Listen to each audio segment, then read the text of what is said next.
Hey, Gregory, is it true you have a saucy secret? I actually don't know what you're talking about. Do you like to do your house chores in the nude? In episode 2, Greg, he's got a bunch of lines in his head about this is how I stay neutral. I'm just an observer. I'm not a part of this necessarily. And it's also a way of you hedging your bets. What about the papers? I maybe don't even know what they are or where they came from. There's a nice agreement without it being like an obvious agreement. It's like, we're both gonna shut the hell up here, right? Fine, okay, well, we'll have to see if he buys that. The whole relationship is about like, what can I trade you? What can you trade me? Did you know that Shiv's over there? What, at Kendall's? What is your fucking game? Why? What's yours? The episode itself came out of that question of why don't they go for Logan when it feels so possible? What are their choices? It's pretty simple. Let's gang up on Dad and take him down. Jesus, let me shut the door first. It's quite a alluring but quite a terrifying power for kids to have over their father. And as I thought about each character, they've all just got really good reasons to go for him, and they've all got reasons not to. Jesse writes in gray areas. So in a sense, we're all on our own in this family. And then in another sense, we're deeply connected and enmeshed.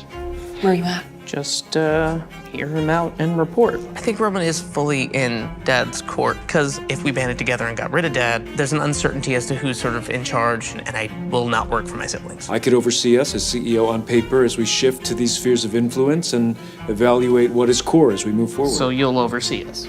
But it's all very complicated, because I feel for my brother, there's still something there. Look, guys, he was gonna send me to jail.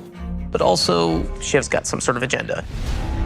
Shiv's kind of positioning long enough until you know what the greater mass is doing. If she's gonna like push him off course, I should be there too, because then we did it. Or if she's jumping ship, then I can report that, and that's a win. Or I can jump ship too, and it's win. It's all sorts of win. Win, win, win, win, win. I think there's lots of ways for him to win.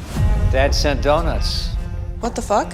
I always like the feeling of language being so important in our arguments, but then there being bigger forces at work. Something as innocuous as donuts, it means so much. It means your children. He wants us all to have a nice tea party. He may not have even known about the donuts.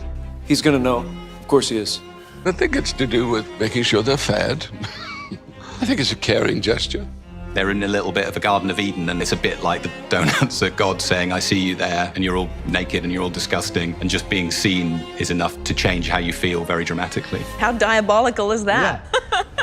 Con, stop looking at the fucking donuts, man. The old man is indestructible, and Kendall is just fragile. He's also volatile. Is it the goddamn donuts? Have you been spooked by fucking donuts?